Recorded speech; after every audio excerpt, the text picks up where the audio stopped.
Hey nerds, Farmer Jesse here. Welcome to Growers Daily, your daily dose of ecological farming insight. It is Monday, July 20th, 2026, and today we are talking farmer health. That's right, stretching and exercise routines for farmers, gardening for the long haul, and we are addressing farmer loneliness as best we can. So let's do it.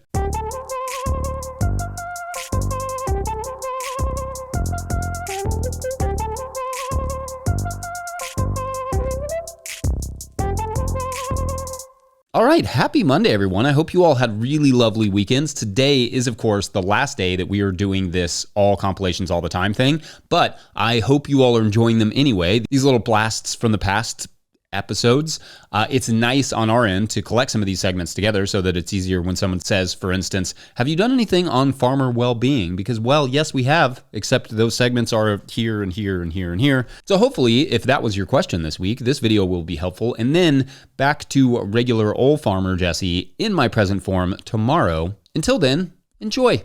All right, our third and final Patreon question of the day comes to us from Rob Hazel, who writes, quote, "Hello, Happy New Year, and thanks for all the great content. Your book, videos, and podcast have helped transform my grandfather-style compacted weed-filled patch of garden to a very diverse and productive family and community plot." Awesome. Good to hear.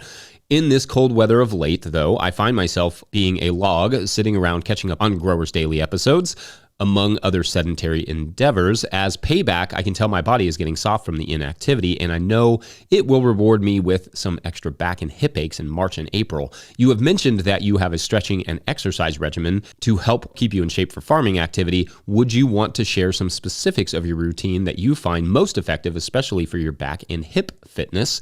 I need some motivation, Jesse. We need a Farmer Jesse exercise video, smiley face emoji, end quote. Okay, well, first off, this is a wonderful and important question, but the world definitely does not need a Farmer Jesse exercise video. My poor mortified children. Now, I should also say, in the name of full and very obvious disclosure, I am not a trained physical therapist or chiropractor or physical trainer or anything of the sort. I studied international business in college and did not even graduate with a degree in that, or actually with a degree in anything. So please look to the pros on specific guidance on how to do anything I discuss here today if you do in fact want to do these things. All right, so I love this topic because even farmers who maintain great, thoughtful ergonomics in their farming practices are going to run into some stiffness, soreness, some general uggness at some point.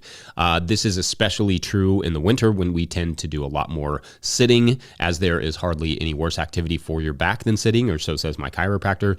So part of my thoughts on this will just be to avoid sitting as much as you can and find a way to have a standing desk in the house of some sort and or lay down a lot and keep that lower back supported anytime you're sitting. I often roll a shirt and stuff it behind my back if I have to sit for a long time, like in a car. Now, I start there only because you can do all the best exercise in the world, but if you cap it off by 8 hours of just sitting down, you really haven't helped yourself, or at least you've set yourself up for back pain and or injury. Farmers also often think that the work is the exercise, and certainly to an extent that is true. I mean, the work of farming is very physical, it's very difficult.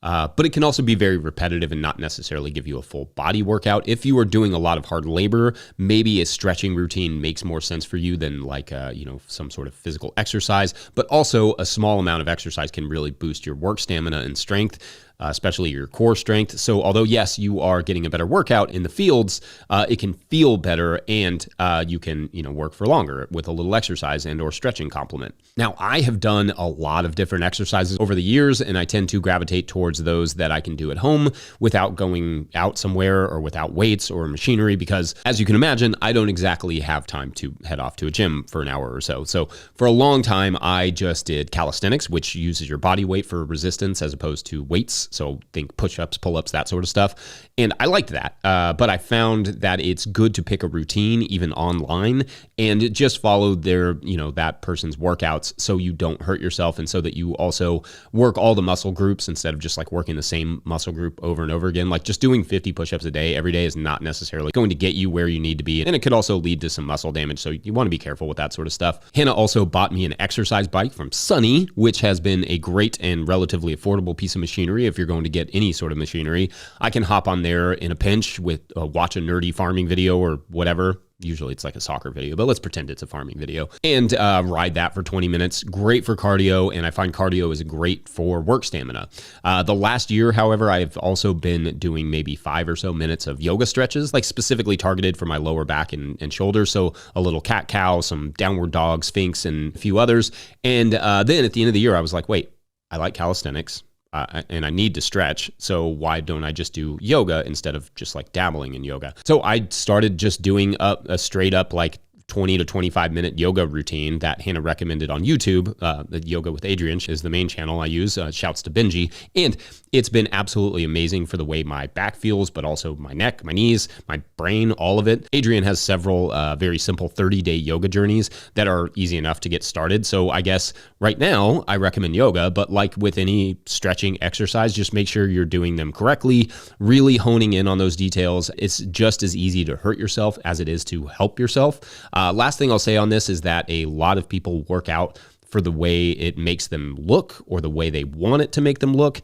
However, to me, the way that working out makes someone physically looks pales in measure to the way it makes you feel. There is no comparison. Long before you see much change physically when you exercise, you will feel things change mentally and in the energy that you have. And those effects will always dwarf the effects each workout will have on you physically. When you focus on the way an exercise makes you look, it can feel thankless and distort how much clearer you're thinking, how light you feel mentally, how healthy. So in short, do it for your body, your farm, your back, totally, but also just do it for your brain and for the feels.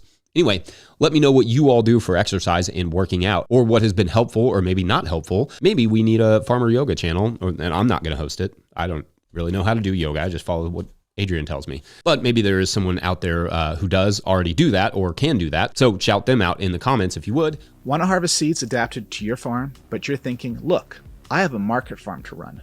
I'm way too busy weeding and picking tomatoes. I'm Dan Brisebois, and I'm here to tell you that you can grow seed on your farm without losing your mind. On the Seed Farmer podcast and in my book, The Seed Farmer, I share exactly how busy growers make seed crops work alongside a bustling farm business. Find The Seed Farmer wherever you get your books and podcasts. Go grow some seeds. If you, the listener, are enjoying this podcast, getting even a small amount of value from it, consider supporting our work over at patreon.com/no-till-growers. I will try to get to questions from everywhere that questions come in, but I will always get to your Patreon questions now. Today's Patreon question comes from Patreon member Lee Kossab, who writes, quote, "Hi, Jesse. You've mentioned a couple times about not being able to farm from your knees forever and generally figure out ways to do less bending over. I'm 50 and just starting my market garden/farm, so I'm definitely thinking about this too, especially after years of restaurant work." I hear that.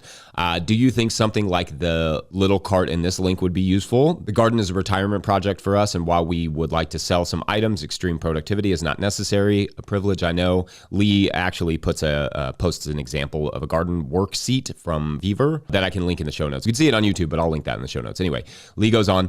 The wheels are 18-inch wide, and our paths are just that wide. I'm chuckling, imagining myself scooting along on this thing, but if it works, it works. With several laughing till you cry emojis.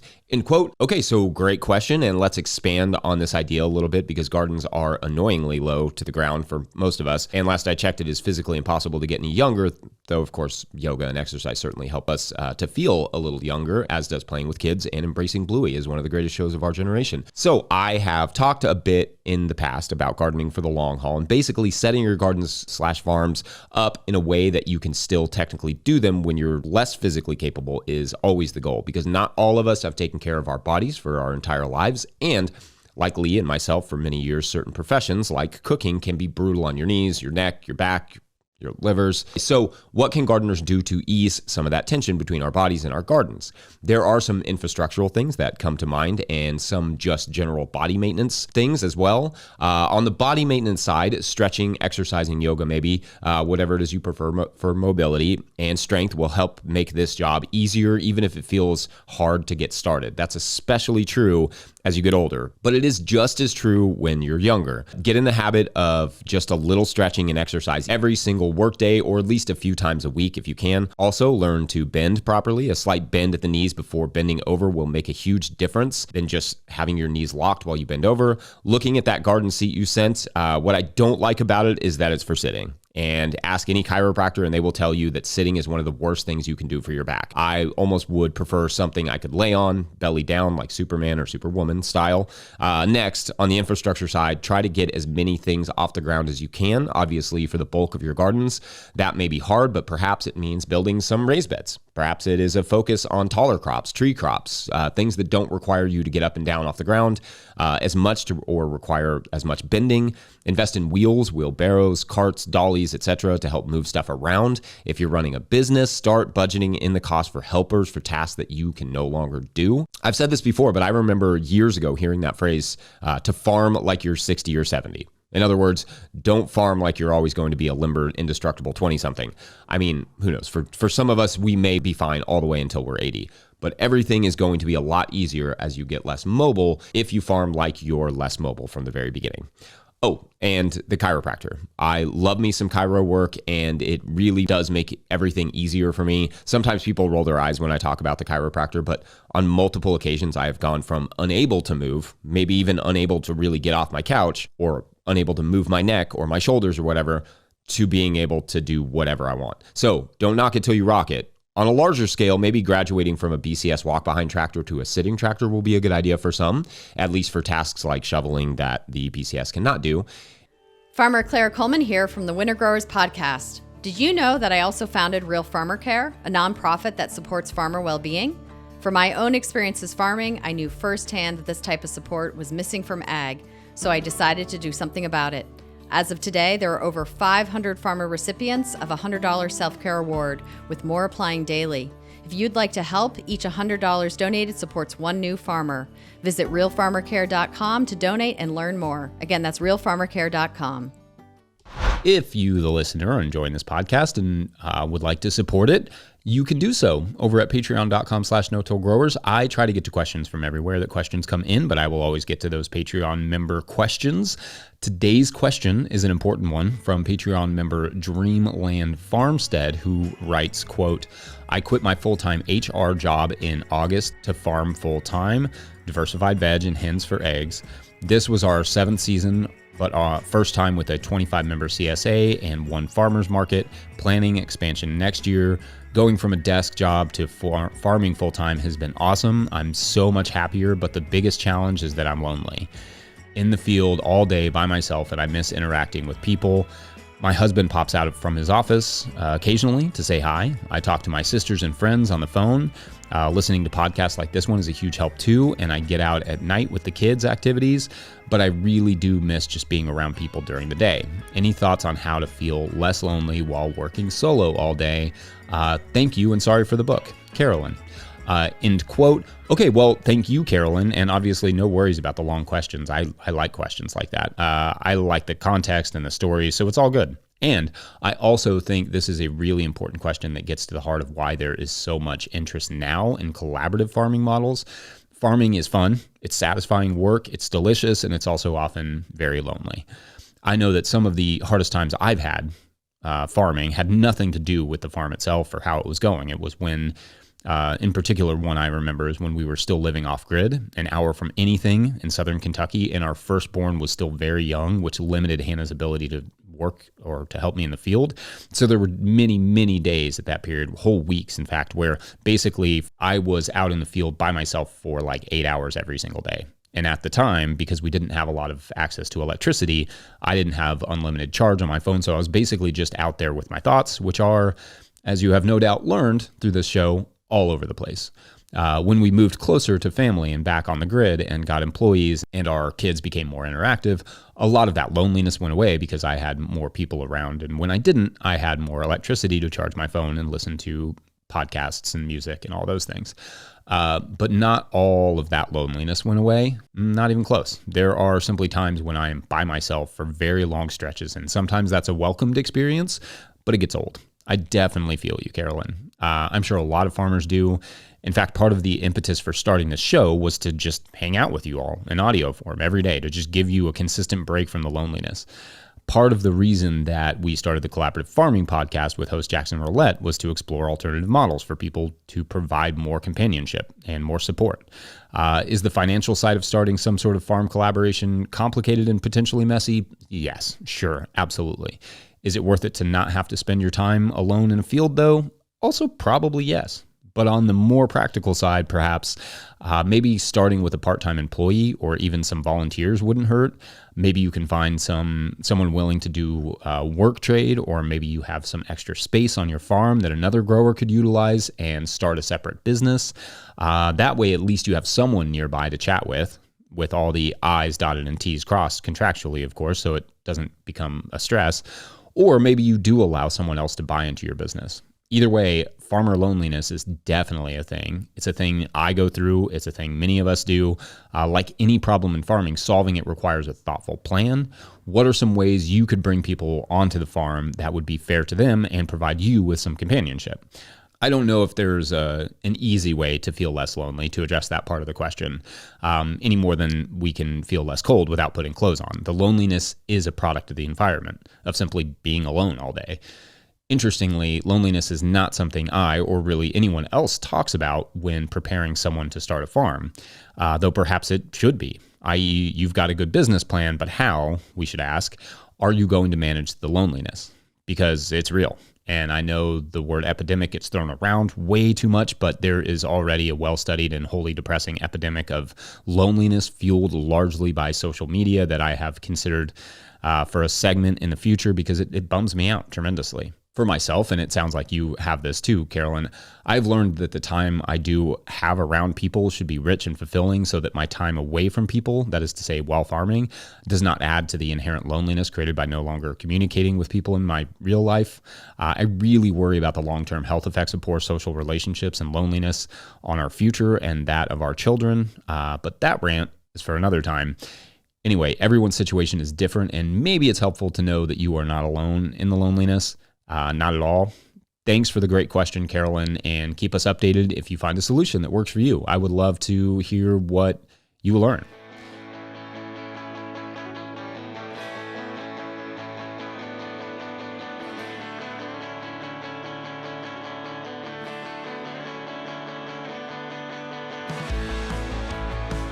All right, I hope you enjoyed that little compilation episode. Don't forget, No-Till Growers is a nonprofit 501c3, so that means you can support your favorite daily show about ecological market gardening from a Kentucky farmer with a J name while also getting a tax break. How often does a deal like that come along, really? I mean, that's got to be almost never. You can find the deets in the show notes. Please make sure to like and subscribe and or follow wherever you're getting this podcast. That is always a super easy way to help us out. Enormous thank you to all of our show sponsors. And if you'd ever like to sponsor the show, you can reach out to Farmer Michelle at no-tillgrowers.com. Big thank you to Michelle. A big thank you to the No-Till Growers Board of Directors. Huge shouts to Willie Breeding for the theme music. Mike Hilbert for the production help and editing and doing all these compilation episodes. He does all this work. And my wife Hannah for absolutely everything in the world. Also, shouts to Epidemic Sound for the background music that you can enjoy for a moment.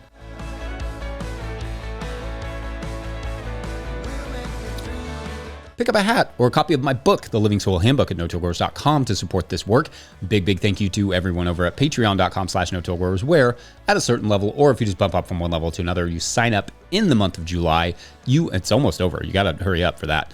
You get a shout out on the show. But again, for reasons that will make sense tomorrow, no shout outs or story today. We will be back to our regular ranting schedule on Tuesday. Can't wait. Anyway, thanks for watching. We'll see you tomorrow. Bye.